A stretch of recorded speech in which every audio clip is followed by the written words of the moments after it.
Welcome back to Studio 701. There are many small towns in the 701 that offer outdoor fun and small town charm all year long. And here to discuss that with us is Sarah Coleman with some tips on planning our next trip within the 701. Welcome to the show. Oh, Sarah. thanks for having me. You know, this time of year, I think everybody's, is it spring, is it winter? But there's just one last chance to get those cross-country skis out or get out and explore some cozy new towns across the state. I love it, and especially like you mentioned, maybe the temperatures aren't so cold, but there's still snow, so lots to do. So what are some of the wintry locations that you want to make sure people consider checking out this season? Yeah, so some of our favorites are, if you go up into the Pembina Gorge area, which is in the northeast section of North Dakota, not that far from the Canadian border, you'll find a town called Walhalla.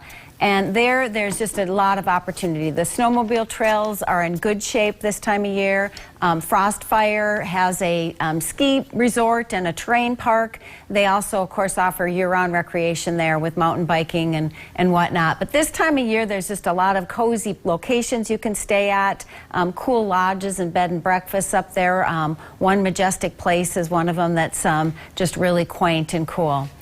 Botno is the other one that is, of course, north by Lake Metagoshi. And there you can do downhill skiing as well at Botno Winter Park.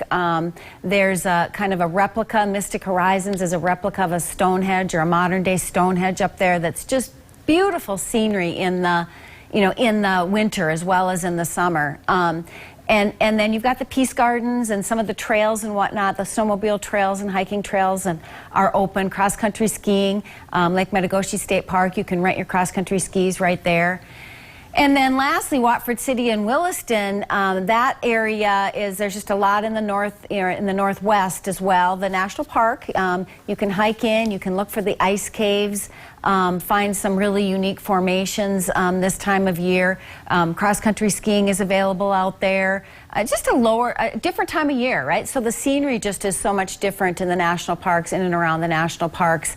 And again, the amenities, especially in Watford City, are phenomenal. Great shopping, great dining, great places to stay. Yeah, there are so many must-see destinations in the 701. So many I still can't believe that I haven't been to. Medora is something I think of in the summertime, but can you talk a little bit about why we should consider going there now?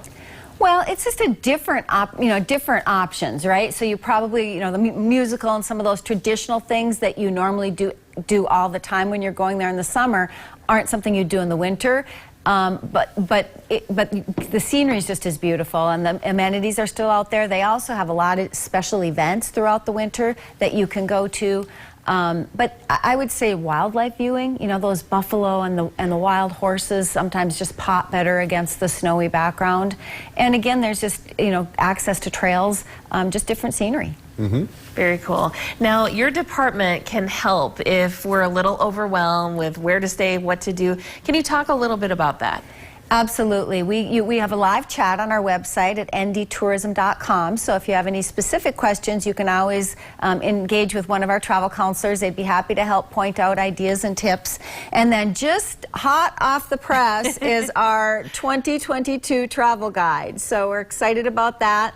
It's chock full of brand new photos and ideas and trip itineraries. We've streamlined the listings for the campgrounds and and also the hotel accommodations, and the golf courses are all on one page. And so it's just a really great reference piece.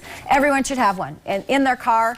You never know when you might have an extra hour or two to go off the beaten trail and find a new fun activity. And where can we find the travel guides? The travel guides are being distributed right now. You can find them in rest areas, visitor centers throughout the state, or you can always request one online at ndtourism.com. Easy just to pop your address in there, and we'd be happy to mail one out.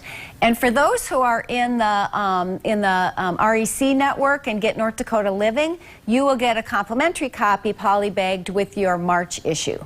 Okay, fantastic. Well, thank you for bringing that in hot off the presses and all of the ideas for exploring the 701. Thank you, Sarah. Thanks, Sarah. Bet. All right, for more information about the wintry locations we talked about, as well as all of the things to see in the 701, make sure you log on to ndtourism.com.